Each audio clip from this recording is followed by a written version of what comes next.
mayambo ahanba maktada Helly Maisnam na taram nokchabaga loinana khurumjari. Mayamda tahanjariba wari asigi maming Manglurabi Langlenthoibi wari asibu ibirakpana Lili Salam wari asi mayam punna taminarasi. Mamangagi matam mamada yamna ingna chikna panba khul ama khak leirami. Khul asida langamba kauba masak matau amadi masama u yamna phaba lukhrabi macha ama leirami.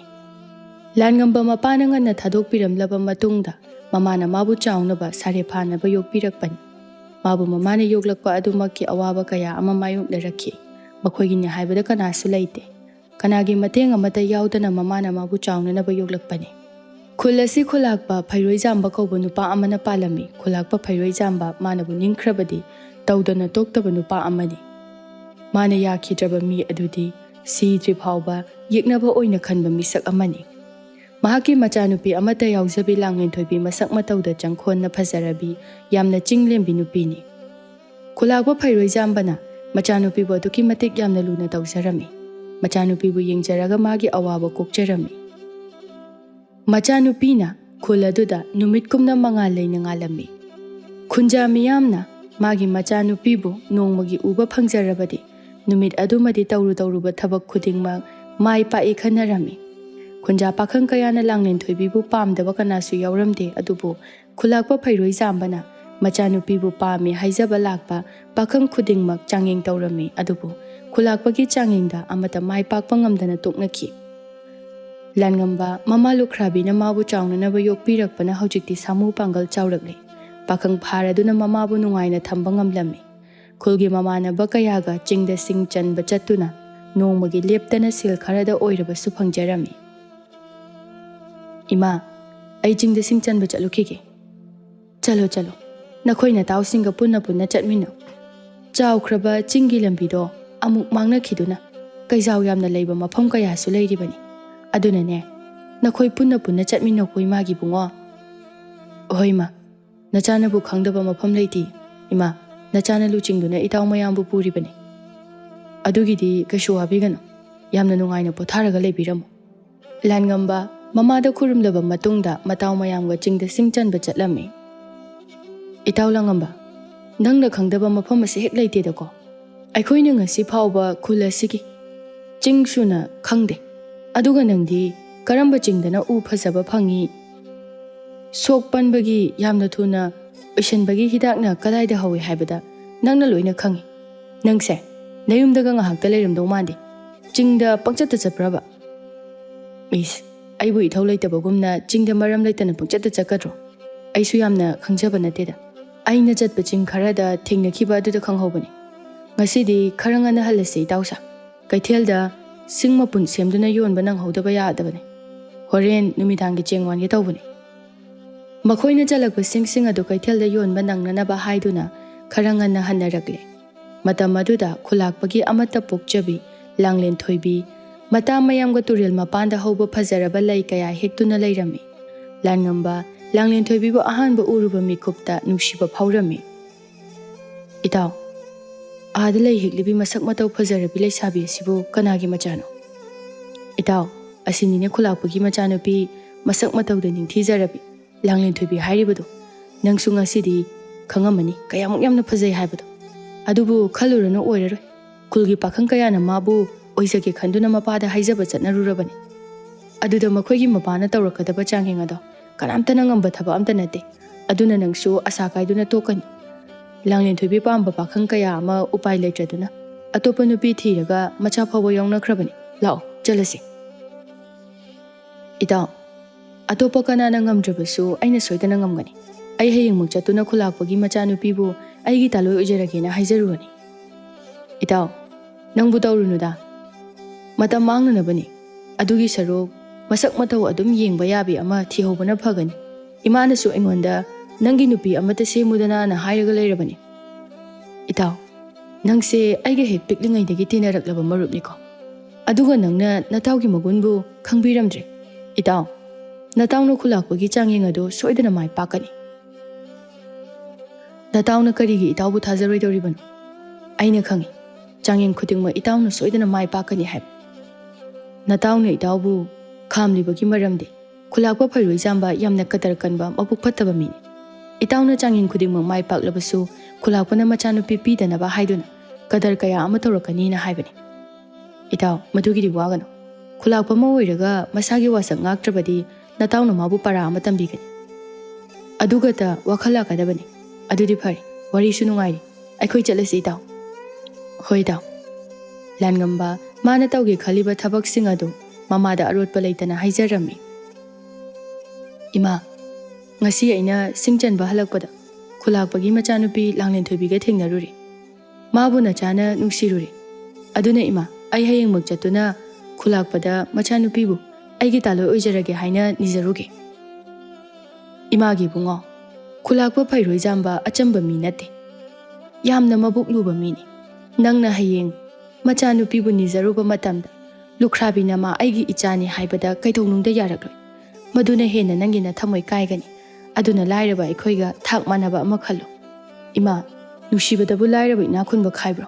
ꯅꯆꯥꯅ ꯉꯁꯤ ꯐꯥꯎꯕꯗ ꯀꯅꯥꯗ ꯅꯨꯡꯁꯤꯕ ꯐꯥꯎꯈꯤꯕ ꯂꯩꯇꯦ꯫ ꯑꯗꯨꯅ ꯏꯃꯥ, ꯅꯆꯥꯗꯤ ꯅꯤꯡꯈ꯭ꯔꯕꯗꯤ ꯊꯨꯡꯗꯅ ꯇꯣꯛꯂꯣꯏ꯫ ꯑꯗꯨꯅ ꯈꯨꯜꯒꯤ ꯆꯠꯅꯕꯤꯒꯤ ꯃꯇꯨꯡ ꯏꯟꯅ ꯍꯌꯦꯡꯃꯛ ꯆꯠꯇꯨꯅ ꯑꯩꯅ ꯈꯨꯂꯥꯛꯄꯗ ꯈꯨꯔꯨꯝꯗꯨꯅ ꯃꯆꯥꯅꯨꯄꯤꯕꯨ ꯅꯤꯖꯔꯨꯒꯅꯤ꯫ ꯐꯔꯦ ꯐꯔꯦ, ꯏꯆꯥꯅ ꯑꯗꯨꯝꯅ ꯈꯜꯂꯕꯅꯤꯅ ꯏꯃꯥꯅꯁꯨ ꯌꯥꯏꯐ ꯃꯪꯒꯣꯜ ꯄꯤꯔꯤ꯫ ꯂꯥꯡꯂꯦꯟꯊꯣꯏꯕꯤꯕꯨ ꯌꯨꯝ ꯑꯁꯤꯒꯤ ꯃꯧ ꯑꯣꯏꯅ ꯄꯨꯁꯤꯜꯂꯛꯄ ꯉꯝꯖꯔꯣ꯫ ꯑꯗꯨꯅꯦꯕ ꯏꯃꯥ, ꯅꯆꯥꯕꯨ ꯊꯥꯖꯕꯤꯌꯨ꯫ ꯅꯆꯥꯅ ꯂꯥꯡꯂꯦꯟꯊꯣꯏꯕꯤꯕꯨ ꯏꯃꯥꯒꯤ ꯃꯃꯧ ꯑꯣꯏꯅ ꯁꯣꯏꯗꯅ ꯄꯨꯁꯤꯜꯂꯛꯀꯅꯤ꯫ ꯂꯥꯟꯉꯝꯕꯒꯤ ꯃꯃꯥ ꯀꯩꯅꯥꯇꯣꯝꯕꯤ ꯃꯆꯥꯒꯤ ꯃꯒꯨꯜ ꯈꯪꯕꯅ ꯃꯆꯥꯅꯨꯄꯥꯅ ꯁꯣꯏꯗꯅꯃꯛꯀꯤ ꯈꯨꯂꯥꯛꯄꯒꯤ ꯑꯃꯠꯇ ꯌꯥꯎꯖꯕꯤ ꯃꯆꯥꯅꯨꯄꯤ ꯂꯥꯡꯂꯦꯟꯊꯣꯏꯕꯤꯕꯨ ꯃꯃꯧ ꯑꯣꯏꯅ ꯄꯨꯁꯤꯜꯂꯛꯄ ꯉꯝꯒꯅꯤ ꯍꯥꯏꯅ ꯊꯥꯖꯔꯝꯃꯤ꯫ ꯃꯊꯪꯒꯤ ꯅꯣꯡꯉꯥꯟꯕꯒ ꯂꯥꯟꯉꯝꯕ ꯈꯨꯂꯥꯛꯄꯒꯤ ꯃꯅꯥꯛꯇ ꯑꯆꯥ ꯑꯊꯛ ꯈꯔ ꯄꯨꯗꯨꯅ ꯆꯠꯂꯝꯃꯤ꯫ ꯂꯥꯟꯉꯝꯕꯅ ꯈꯨꯂꯥꯛꯄꯒꯤ ꯃꯌꯨꯝ ꯌꯧꯕꯒ ꯈꯨꯂꯥꯛꯄ ꯃꯥꯡꯒꯣꯜꯗ ꯍꯤꯗꯥꯛꯄꯨ ꯆꯤꯡꯗꯨꯅ ꯂꯩꯔꯝꯃꯤ꯫ ꯅꯨꯄꯥ ꯃꯆꯥ, ꯀꯔꯤ ꯂꯩꯔꯦ ꯅꯪꯅ ꯑꯩꯒꯤ ꯌꯨꯝꯗ ꯂꯥꯛꯄꯗꯤ?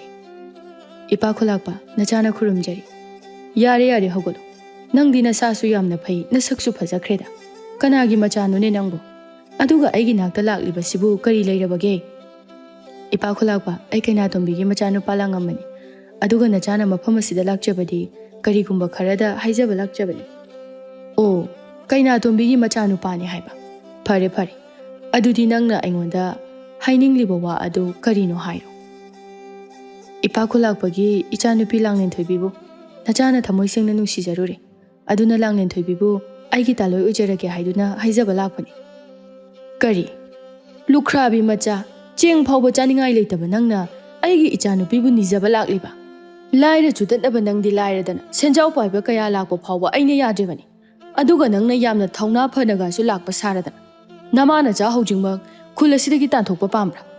ꯍꯧꯖꯤꯛꯃꯛ ꯆꯠꯈ꯭ꯔꯣ꯫ ꯅꯪ ꯋꯥ ꯃꯈꯥ ꯇꯥꯔꯛꯂꯕꯗꯤ ꯃꯇꯤꯛ ꯆꯥꯕ ꯗꯟꯗꯤ ꯄꯤꯒꯅꯤ ꯈꯪꯉꯨ꯫ ꯏꯄꯥ ꯈꯨꯂꯥꯛꯄ, ꯈꯨꯜꯒꯤ ꯄꯥꯈꯪ ꯀꯌꯥꯅ ꯂꯥꯡꯂꯦꯟꯊꯣꯏꯕꯤꯕꯨ ꯅꯤꯖꯕ ꯂꯥꯛꯄꯗ ꯏꯄꯥ ꯈꯨꯂꯥꯛꯄꯅ ꯆꯥꯡꯌꯦꯡ ꯀꯌꯥ ꯇꯧꯕꯤꯕ ꯑꯗꯨꯒꯨꯝꯅ ꯑꯩꯕꯨꯁꯨ ꯑꯃꯨꯛꯇꯪ ꯆꯥꯡꯌꯦꯡ ꯑꯗꯨ ꯇꯧꯍꯟꯕꯤꯌꯨ꯫ ꯅꯆꯥ ꯂꯥꯏꯕꯛ ꯆꯥꯡ ꯌꯦꯡꯖꯒꯦ, ꯃꯁꯤꯃꯇꯗꯤ ꯄꯤꯅꯕꯤꯌꯨ꯫ ꯐꯔꯦ, ꯑꯗꯨꯗꯤ ꯑꯩ ꯍꯧꯖꯤꯛꯃꯛ ꯅꯪꯉꯣꯟꯗ ꯆꯥꯡꯌꯦꯡ ꯑꯃ ꯇꯧꯔꯒꯦ꯫ ꯃꯁꯤꯗ ꯅꯪꯅ ꯃꯥꯏ ꯄꯥꯛꯂꯕꯗꯤ ꯑꯩꯒꯤ ꯏꯆꯥꯅꯨꯄꯤꯕꯨ ꯅꯪꯒꯤ ꯅꯈꯨꯠꯇ ꯁꯤꯟꯅꯒꯅꯤ꯫ ꯑꯗꯨꯒ ꯀꯔꯤꯒꯨꯝꯕ ꯉꯝꯗ꯭ꯔꯕꯗꯤ ꯅꯪ ꯈꯨꯗꯛ ꯑꯁꯤꯗ ꯏꯆꯥꯅꯨꯄꯤꯒꯤ ꯋꯥꯈꯜ ꯀꯥꯎꯊꯣꯛꯀꯗꯕꯅꯤ꯫ ꯅꯆꯥ ꯌꯥꯖꯔꯦ ꯏꯄꯥ ꯈꯨꯂꯥꯛꯄ꯫ ꯏꯄꯥ ꯈꯨꯂꯥꯛꯄꯅ ꯇꯧꯅꯤꯡꯂꯤꯕ ꯆꯥꯡꯌꯦꯡ ꯑꯗꯨ ꯇꯧꯕꯤꯔꯣ꯫ ꯑꯍꯥꯟꯕ ꯆꯥꯡꯌꯦꯡ ꯑꯁꯤꯗꯤ ꯃꯤꯅ ꯌꯥꯝꯅ ꯇꯣꯏꯅ ꯎꯕ ꯐꯪꯅꯗꯕ ꯆꯨꯝꯊꯥꯡ ꯃꯆꯨꯒꯤ ꯎꯆꯦꯛ ꯑꯗꯨꯒ ꯃꯆꯤ ꯌꯥꯝꯅ ꯂꯣꯡꯕ ꯁꯉꯥꯏ ꯑꯃꯒ ꯍꯌꯦꯡ ꯑꯌꯨꯛ ꯑꯉꯟꯕ ꯐꯥꯎꯕꯒꯤ ꯃꯅꯨꯡꯗ ꯄꯤꯕ ꯉꯝꯕ꯭ꯔꯥ ꯌꯦꯡꯉꯨ꯫ ꯃꯗꯨ ꯉꯝꯂꯕꯗꯤ ꯑꯩꯒꯤ ꯏꯆꯥ ꯅꯉꯣꯟꯗ ꯁꯤꯟꯅꯒꯅꯤ꯫ ꯏꯄꯥ ꯈꯨꯂꯥꯛꯄꯅ ꯍꯥꯏꯕ ꯆꯨꯝꯊꯥꯡ ꯃꯆꯨꯒꯤ ꯎꯆꯦꯛ ꯑꯃꯗꯤ ꯃꯆꯤ ꯌꯥꯝꯅ ꯂꯣꯡꯕ ꯁꯉꯥꯏ ꯑꯗꯣ ꯍꯌꯦꯡ ꯁꯣꯏꯗꯅ ꯄꯨꯖꯔꯛꯂꯒꯦ꯫ ꯑꯗꯨꯗꯤ ꯑꯩ ꯑꯃꯨꯛ ꯆꯠꯆꯔꯨꯈꯤꯒꯦ꯫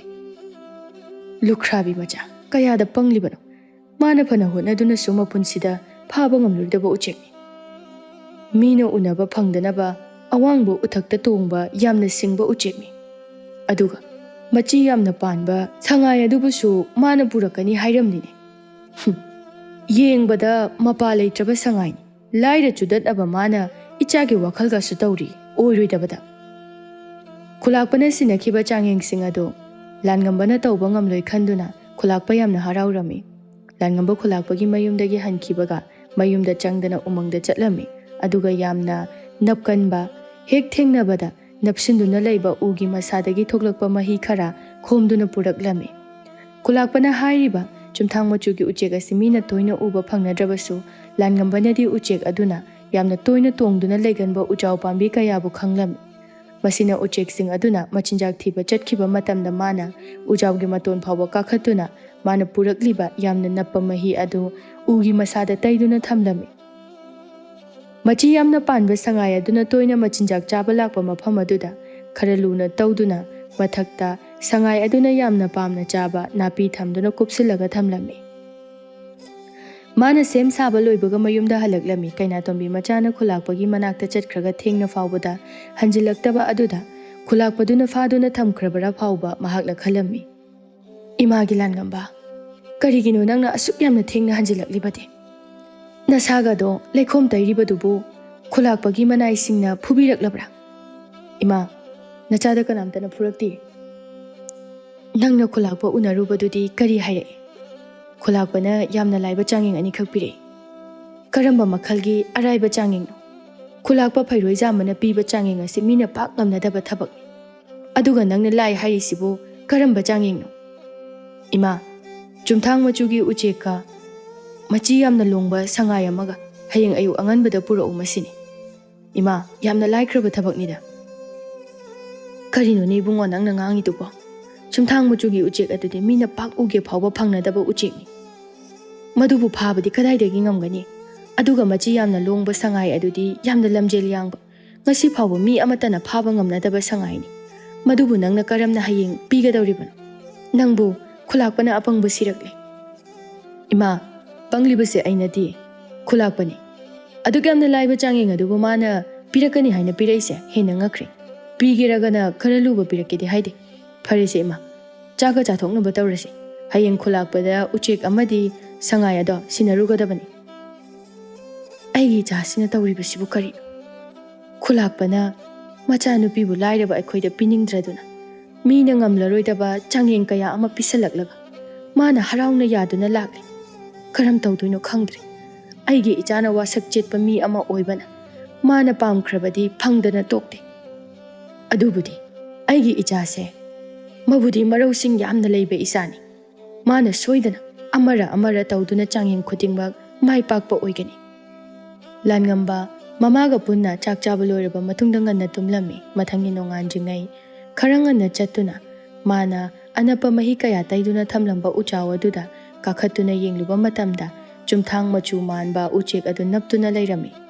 Langambana urina makon saduna uchek adubu puduna lagle aduga mana kom tawduna semlamlaba adudaso sangai machi yamna panba achawba mapu tharaga leiba thengnarami. Masidi onthoknasu phajakhreda sangai asde.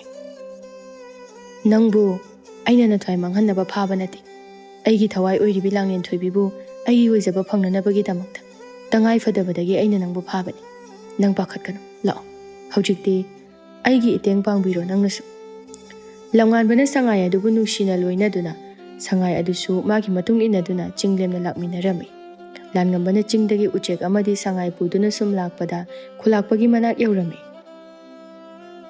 Karino aina ngasi uriba asibo imana pokpadagi amuraktagi hena ukhidraba phajaraba chumthangi uchek asibu mana karamna pharaga purakliba aduga punsi asida amuk hanna uba phangkhidraba sangai machi yamna panba lamjelsu yamna yangba asina amuk karamna pharakliba. Aina lui khanduna pikhiba changeng asibu mana yamna laina tawduna puraklani. Adubu aigi ichanupidi mangonda sinaba yade. Aduna ai mana ngamlaroidaba changeng kaya haijilage. Ipa khulakpana nachada sinarakpa uchek amadi sangaido pujarakle. Aina nangonda pikhiba changeng aniduna loidri makha taba changeng sulei. Aduna handak aina pigadawriba changeng ase nangna mai paklaba ichanupi soidana pigani. Ipa khulakpa karamba changeng no haibiru. Yamna luba changeng ni. Handakti mahai amatta pandaba mana apakpa ngakta panba adusu mana khudingmak ahoba makhul ngaktana huttuna panba sangban lei hairiba pambi adugi mana aduda karigumba hutpagi makhul amatta leitaba mana humphumuk puro aduga khohina pikthana yawba khoi mahum amaga supurakadabani. Masina nangi aroiba changengni. Masi nangna ngamloidaba oirabadi toke harabasu yai. Nangbu ngamgadro tawdringaida tokhobana pharoidro. Adugane ngasigi numidang wairam asigi manungda purakadabani. Ipa khulakpa nacha hore numidang wairamgi matamda soidana khulakpana hairiba sangbalai mana amadi khohina chona yawba khoi mahumadusu pujaraklagi nacha amuk chacharukhige. Yengune masigi angang asibu kayada panglibano. Sangbale hairiba panbi adugi mana khudingmak ahoba makhungi makhun ngaktani. Aduga mana karamna makhun hodaba mana humpu purakani. Aduga umangi mahu yamna chenba khoi ngaktana omduna leiba. Khohi chona yawba mahum adubu mana harawnaga lawba chakribanine. Pangjarabadi siba tabani. Langamba bayumda handana umang tamna chatlami. Sangbale hairiba panbi adugi manabu akhoi shaida hobudi tin ngaktana chikpana loina hobani. Aduna aina na hawai chingnung khara changsilaga leiba. Surung manungda tinna chadaba fazaraba mana kaya ama hobu thengnarakibani. Madugi mafam aduda chatuna hiklurake. Langamba mana khanganba mi ama oibana khulakpana sinarakpa khudingma yamna laina pangthoklami. Mana chawraba urigi polang ama semlaga surung manungda changsinduna Sangbalai mana humpu chapchana hektuna halaklami. Aisi thabak amaga wali pangthokadaba. Khulakpana hairakpa khohi yamna yawba khoi mahum adudi hu chenba khoi adugi mahum natana leite. Adudi ai kari thoba tai. Phare adudi ai urina chawraba lungub ama semlage.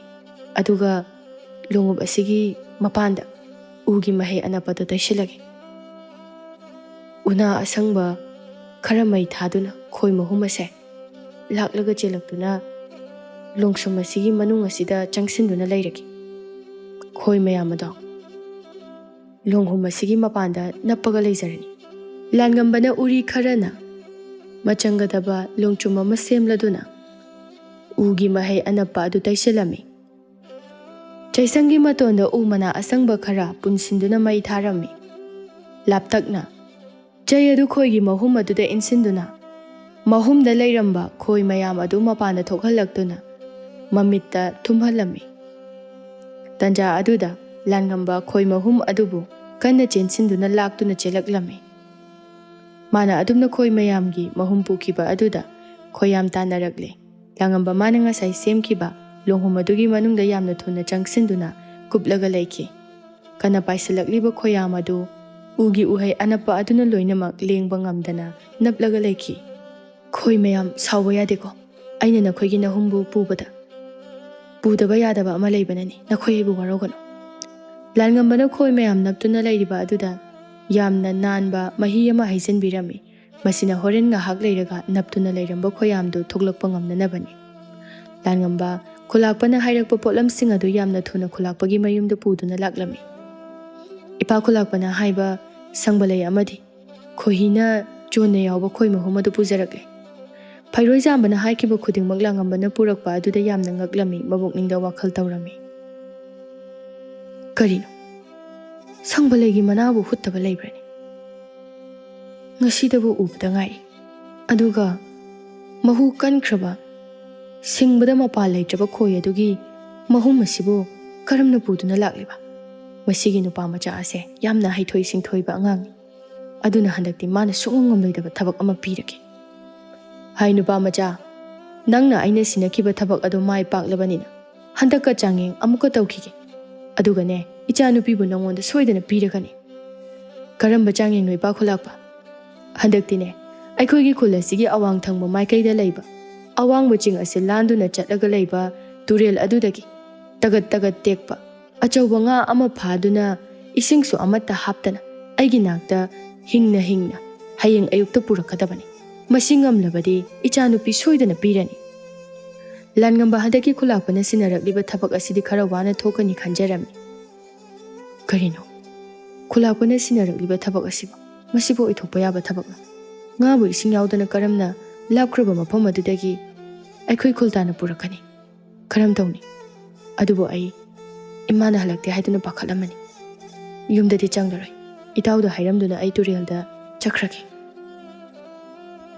Langamba mamada hairamlabadi chatke yararoi khanduna matauda oina sinaramduna maira ama pairaga sukraba umang adu phawduna turel tamna chatlami.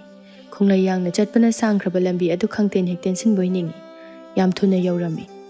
Ngasai ayuktagi karigumba amata phawba charaktabana chak lamladuna turel adudagi nga khara pharaga chananaba tawrami. Mafam asidadi lafu panbi sho amata haude. Aduna turel mapana sida hauriba mana apakpasi hektuna.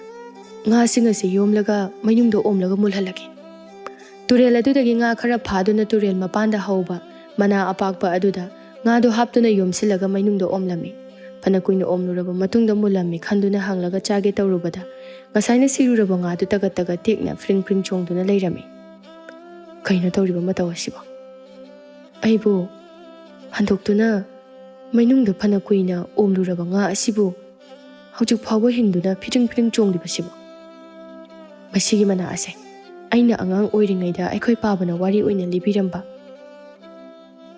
nga bu makak makak kaktuna mana amana yomduna nga hak thamlabada amu masa sing ado pulapna samjinaduna hingdaga leirami haiba mana do oirangani phai adudi ai polang amada mana sing asina makha thaduna nga mayam ado haptuna pukhrake langamba karigumba amata chadana urina achoba polang ama semdaga turel mapalda hauba mana apakpa aduna polang aduda tharaga turel da kumtharaga acho choba nga kaya phaduna polang da haplaga puraklami langamba nga hak phawba pothadana yam thuna halakpani yum tamna laklami mana yaurakpada khulakpana haikiba matam adu chapchana yoba ngamlami ipa khulakpana haiba nga adu pujarakle langambana polang da yawa nga sing adu yenghanba matamda loina mok phiring phiring chongduna leiramba aduda khulakpa ngakpana kham thengkri khulakpa matha sabana loirami karino ni masigi nupa macha asina tawrukliba mayam asibu mina tawba ngamloidaba thabak mayam amasibu mana yamna laina tawduna lakle adudagi hendoktuna asuk sangkraba chingi lambi ase landuna leiba turel adudagi nga sing asibu ising amata phawba yaudana puraklaga karamna hinglibano mana fana changyengda mai paklabasu lukhrabi macha mangonda aigi ija piba yade ipa khulakpana haiba nga singdo pujaraklabani haujikti Langlenthoibibu aigi taloi oiba yaragadra langamba aroiba changyeng amadi wali handakisina aroibani ipa khulakpa handakti ipa khulakpana pamliba changyeng khudingma aroiba oine haibiro ngahak leiraga amamu haigadaba sarukpudi handak haingai sida punamak haibiro handakisina aroibani masibu hek ngambada soidana pirani handakti changyeng ase atai karisu nate phajabada mapa leitrabi chingnungda leiba surung manung khaktada hauba lei ado amakak engonda piyo madu hek pirabadi ichanupi soidana piragani masina aroibani masigi changyeng asidadi hayeng numit amagi matam pirage aduga purakpa ngambra yeng langamba chaka chadabagi masado yamna choktharami masina mayumda handuna mamada wari pumba lirami imagi punga khulakpa phairoi jamba yamna machin thiba misak amani nangbu mana apangba sinanaba silibani mana hairiba lei adudi umangi suklaba manungda leiba linna yomduna leiba surung manung khaktangda satpani ibungo nangbu khulakpana sirasano haiduna sinarakliba thabakni nang Langlenthoibigi wakhal thado khulakpana aikhoibu laire haiduna machanupibu piningdi ima nachana ngamdaba leiroi ai soidana hektuna magi aroiba changyeng ase mai paklamgani masida mana minam lamlabadi nachana chapchaba parang matambigani phari ichagi wakhalna adu yaurabadi aina kuinadagi lotuna thamlakpa napana hana lin sanarambagi basi ado nangonda sinarage masigi basi asina khongba matamda lin sing ado loina thoklakani nangna khongliba makai karisu tawrakloi se ngasidi imana nangonda sinarabani ima nacha soidana mai pakjarake chalo chalo mai paksaro langamba mamana piba basi ado paiduna umang tamna chatki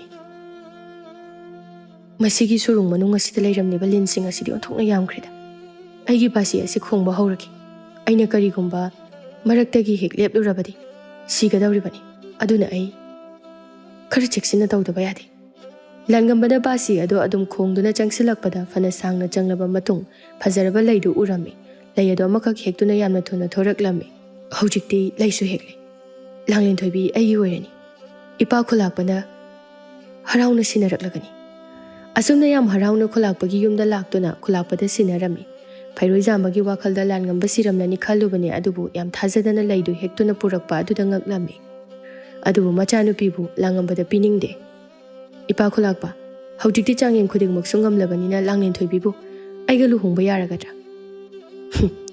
laira chudatnaba lukhrabi macha nangonda aigi ichanupibu kaidawnungda thajagadaba leite natik napa chadana thalamgi khaliba karigino nama lairabi adunaga tambiraktabra ha nasagi thakti yengdana ichanupi gi manglan ga su tawba saradana yam thuna chakro natrabadi nang ꯃꯐꯝ ꯑꯁꯤꯗ ꯅꯊ꯭ꯋꯥꯏ ꯑꯗꯨ ꯂꯧꯒꯅꯤ ꯏꯄꯥ ꯈꯨꯂꯥꯛꯄꯅ ꯑꯩꯕꯨ ꯆꯩꯕꯤꯕꯗ ꯑꯩ ꯀꯩꯁꯨ ꯁꯥꯎꯗꯦ ꯃꯗꯨ ꯅꯠꯇ꯭ꯔꯗꯨꯅ ꯏꯃꯥꯕꯨ ꯄꯟꯗꯨꯅ ꯆꯩꯕꯤꯕꯗꯨꯗꯤ ꯈꯔ ꯌꯥꯅꯤꯡꯗꯦ ꯑꯩꯉꯣꯟꯗ ꯅꯆꯥꯅꯨꯄꯤꯕꯨ ꯄꯤꯅꯤꯡꯗ꯭ꯔꯕꯗꯤ ꯅꯍꯥꯟꯅ ꯍꯥꯏꯕꯤꯕ ꯌꯥꯗꯕ꯭ꯔꯥ ꯑꯁꯨꯛ ꯀꯨꯏꯅ ꯑꯩꯕꯨ ꯃꯇꯝ ꯃꯥꯡꯍꯟꯗꯨꯅ ꯊꯕꯛ ꯀꯌꯥ ꯇꯧꯍꯟꯗꯨꯅ ꯍꯧꯖꯤꯛ ꯈꯛꯇꯗ ꯑꯩꯕꯨ ꯊꯤꯅ ꯉꯥꯡꯕꯤꯔꯤꯕ ꯅꯆꯥꯅꯨꯄꯤꯕꯨ ꯅꯨꯡꯉꯥꯏꯅ ꯊꯝꯕꯗꯤ ꯑꯣꯏꯅꯥꯒꯤ ꯊꯕꯛꯅꯤ ꯈꯨꯂꯥꯛꯄꯅ ꯃꯇꯝ ꯃꯥꯡꯍꯟꯒꯗꯕꯩ ꯁꯔꯨꯛꯄꯨꯗꯤ ꯑꯩꯅ ꯅꯍꯥꯟꯅ ꯊꯕꯛ ꯁꯨꯗꯨꯅ ꯁꯦꯜ ꯇꯥꯜꯂꯝꯂꯕꯗꯤ ꯁꯅꯥ ꯂꯨꯄꯥꯅ ꯌꯣꯝꯂꯝꯂꯒꯅꯤ ꯑꯗꯨꯕꯨ ꯐꯔꯦ ꯈꯨꯂꯥꯛꯄꯅ ꯑꯗꯨꯝꯅ ꯈꯜꯂꯕꯅꯤ나 ꯑꯩ ꯆꯠꯂꯒꯦ ꯑꯗꯨꯒ ꯈꯨꯂꯥꯛꯄꯅ ꯑꯩꯉꯣꯟꯗ ꯅꯤꯖꯕꯒꯤ ꯃꯇꯝꯁꯨ ꯂꯥꯛꯈꯤꯒꯅꯤ ꯂꯥꯟꯉꯝꯕ ꯈꯔ ꯁꯥꯎꯔꯞꯅ ꯆꯠꯈꯤ ꯂꯥꯡꯂꯦꯟꯊꯣꯏꯕꯤ ꯑꯃꯗꯤ ꯈꯨꯂꯥꯛꯄꯤꯁꯨ ꯐꯩꯔꯣꯏꯖꯥꯝꯕꯅ ꯇꯧꯔꯤꯕ ꯊꯕꯛ ꯑꯗꯨ ꯌꯥꯅꯤꯡꯂꯝꯗꯦ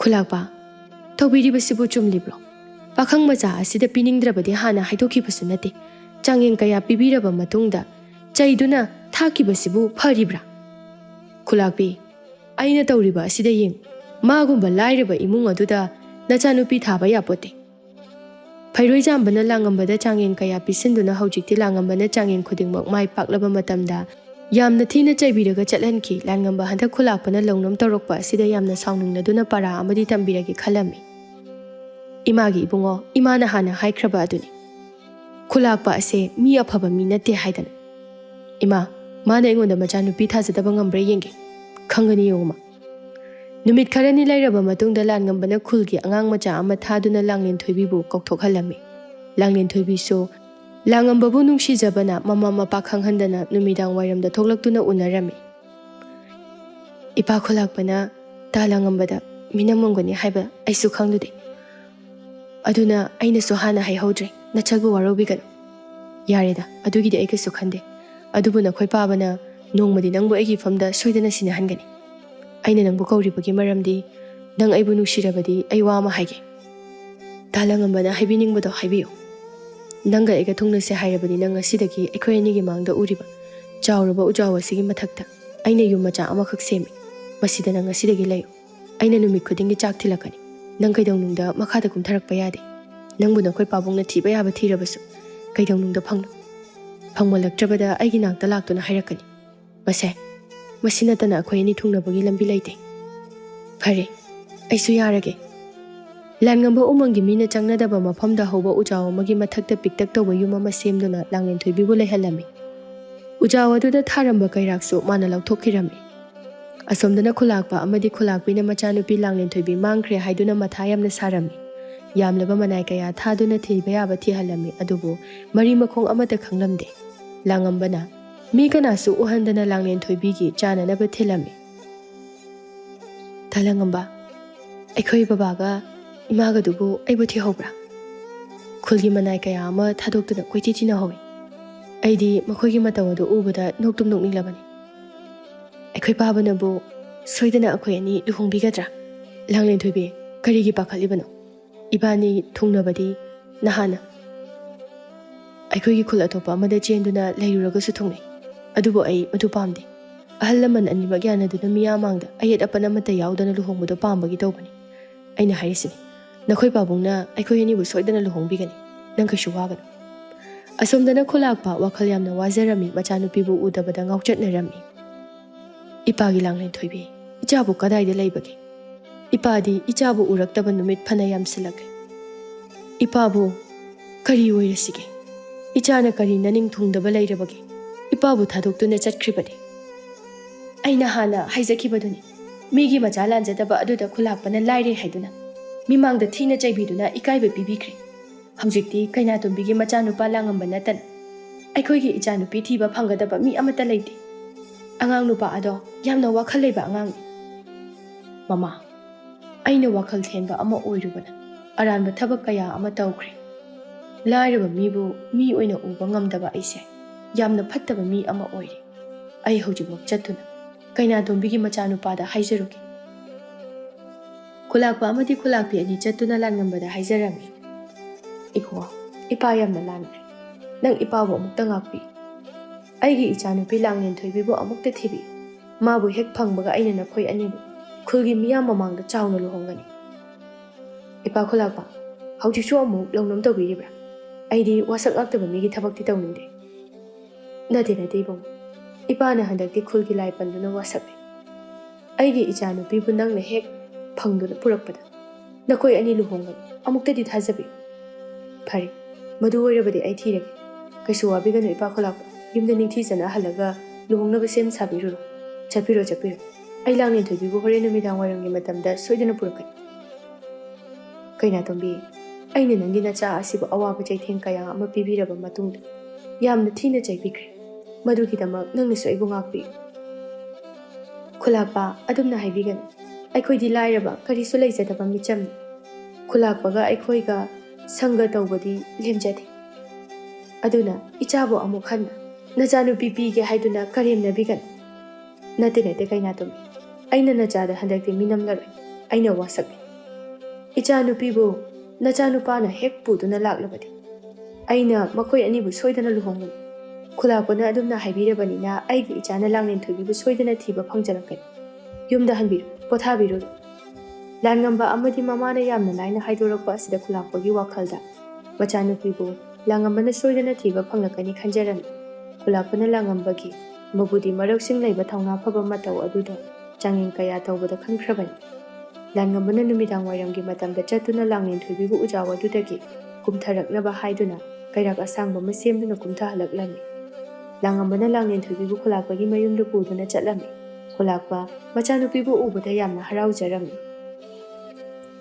ipagi bema nangbu naha makhai kadaida lairupki ipadi nangbu udabada kayada wariba ipa khulakpa nachadi tureli ising sokpa chatpada huranba kangbu kharana phaduna ipa khulakpadagi yamlaba sel kaya ama lauthoknaba haiduna surungda matam sangna phajinduna thamlure maduda ta langambana kanbirakhibani langamba ipa nangi nafamna maithi hayengma aigi ichanupiga nanga miyam mamangda chauna luhongbikani asumna haujikti langambana sinduna mana yamna pamjaba Langlenthoibibu magi oidaba yade khanduna lausing sizinaduna mabuk phattaba launam chawba khulakpa phairoi jambabu maithiba piduna machanupi Langlenthoibiga langambaga miyam mamangda yamna chauna luhonglami khulakpana yamna chawraba yumjaw amadi ingkhol kaya piduna haujikti langambagi imung ado yamna nungairami langambana khulakpa amadi khulakpibusu mama mapasakna yoktuna nungaina thamlami magi lausingbu khunja miyamna thagatnarami